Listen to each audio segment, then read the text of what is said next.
Muy bien, muy buenos días, buenas tardes o buenas noches con todos los observadores. El día de hoy soy Florida Espinosa Banaifo y el día de hoy les voy a hablar del juicio de Luis XVI. ¿Quién fue Luis XVI? Pues fue un antiguo rey de Francia y de Navarra que tuvo como inicio aproximadamente el 11 de diciembre de 1792.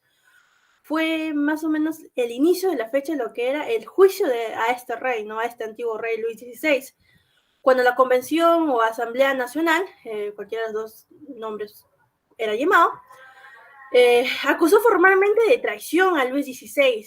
Y este quedó preso en el Temple, un antiguo castillo situado en París. Siguiente diapositiva, por favor. Entonces acá tenemos a Luis XVI y el cual fue, ¿no?, dado un juicio, como ya lo mencioné, el 11 de diciembre de 1792, fue el inicio de este juicio. Siguiente, por favor. ¿Por qué siguió ese juicio? ¿Por qué Luis llegó hasta este punto donde se les acusó de aproximadamente unos 46 acusaciones? Tal vez todo ello por las malas decisiones que tomó como rey, o entre otras situaciones. Pues Luis XVI en ese tiempo ya tuvo, por decirlo así, el destino marcado ante la huida que protagonizó durante la fuga de Bernés. ¿A qué llamamos esta fuga de Bernés? Esta fue como una deserción destapada del rey como un traidor. Con esta fuga, la mayoría del pueblo vio a Luis XVI como un traidor que trataba de pasarse al bando enemigo. Y además fue un significativo muy, muy fuerte para lo que era la Revolución Francesa, en cual el poder de la familia real pues tuvo una gran decaída. Fue cuando el monarca Luis XVI y sus esposas y hijos fallaron en el intento de escapar a lo que es el extranjero, disfrazados de una familia aristócrata rusa. Este episodio, esta fuga de Bernaces, incrementó lo que era la hostilidad de la clase popular hacia lo que era la monarquía en esa época, así como entre las personas, los antiguos reyes Luis XVI y María Antonieta, ¿no? La conocida por decir la frase supuestamente que coman pasteles cuando el pueblo estaba muriéndose de hambre. Pues tras el motín que se produjo el 10 de agosto y que había derrocado lo que era la monarquía para dar un paso nuevo que era la república, pues Luis XVI entró a lo que es a la sala de convención. Fue conducido por Santerre. Siguiente, por favor, siguiente PPT. Ahí vemos el juicio de Luis XVI, que fue conducido por Santerre, comandante de lo que era la Guardia Nacional de París en esa época. Antes de tomar asiento, el presidente del tribunal le dijo: Luis, la nación os acusa. La Asamblea Nacional ha decidido juzgaros. Y en todo ello se le leyó lo que eran sus listas de cargos, ¿no? Obviamente a Luis XVI lo suspenden lo que son sus funciones y se convierte en un protegido más. Ya no tiene todas esas garantías como rey, sino se convierte en una simple persona, por lo cual deja de ser el rey Luis XVI a solo tener un nombre como ciudadano como Luis Capeto. Entonces, fue un proceso político por excelencia, por lo que no se vio lo que son fueros judiciales, sino se dio ante la Convención Nacional, como ya lo mencioné. Y es así que se da inicio a este juicio después de todas las cosas que hizo Luis XVI, de su fallido escape con su familia. Entonces vemos el 11 de diciembre de 1792, donde él es monarca, él es rey, comparece y le dan algo menos de 42 acusaciones concretas, ¿no? Y también lo interrogan en ese juicio, como vemos en las imágenes ahí.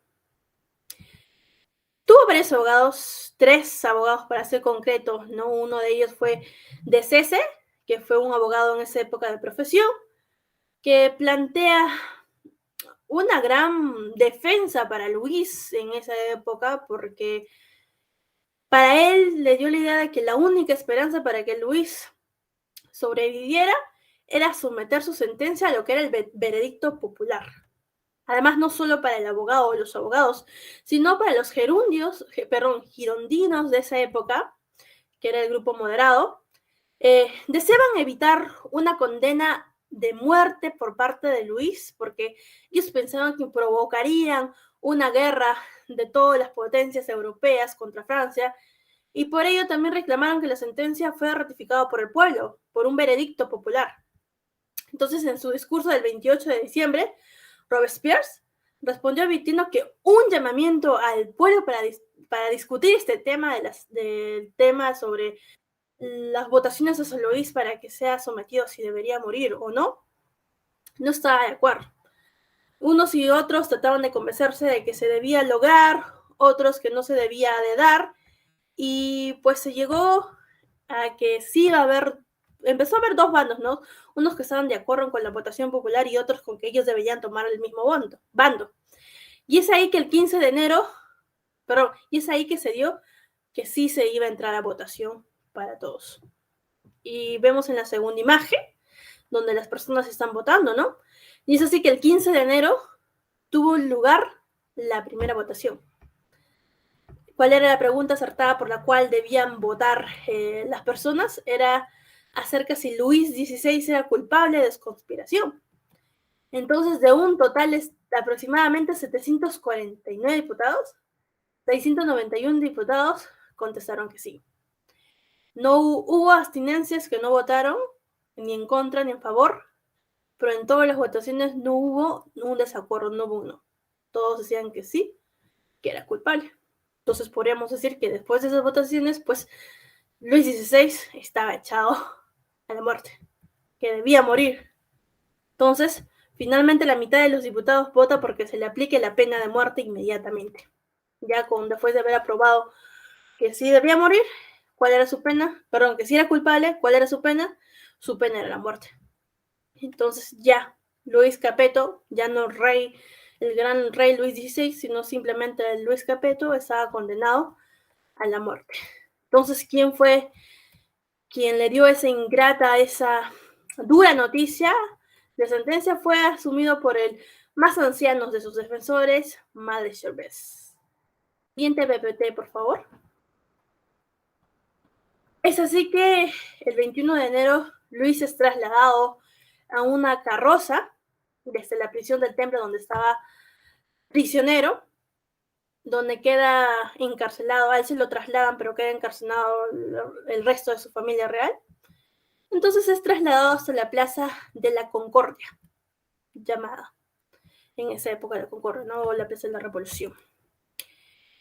¿Cómo lo ejecutan? Podemos ver en la imagen. La ejecución dada para Luis Capeto fue muerte por guillotina. Un invento en esa época que creían que era una muerte más rápida, sin sufrimiento para las personas, y por ende decidieron que la muerte por guillotina para Luis Capeto era la más indicada en esa época. Si hablamos de derechos contradecidos o derechos que se le vulneraron a Luis XVI, no hubo. En esa época no hubo. ¿Por qué? Porque de la pena de muerte era posible, no como actualmente, ¿no? Si hablamos en esta época sobre pena de muerte, no se da, por ejemplo, en nuestro país, pero en esa época sí se dio, tuvieron que pasar muchos años para que se pudiera destruir, ¿no? Esa pena de muerte y dar otro como pena cadena perpetua. Como vemos actualmente varios presidentes en todo el mundo donde cometen traiciones o varios delitos atroces, no se le da lo que es la pena de la muerte, sino se da una condena a cadena perpetua y entre otros, ¿no? Y es así como Luis XVI, estando en una época totalmente distinta donde la muerte era una condena dada, tuvo que morir, ¿no? Esa fue su sentencia. ¿Morir por qué? Por haber traicionado a su padre, por haber traicionado, mejor dicho, a su pueblo.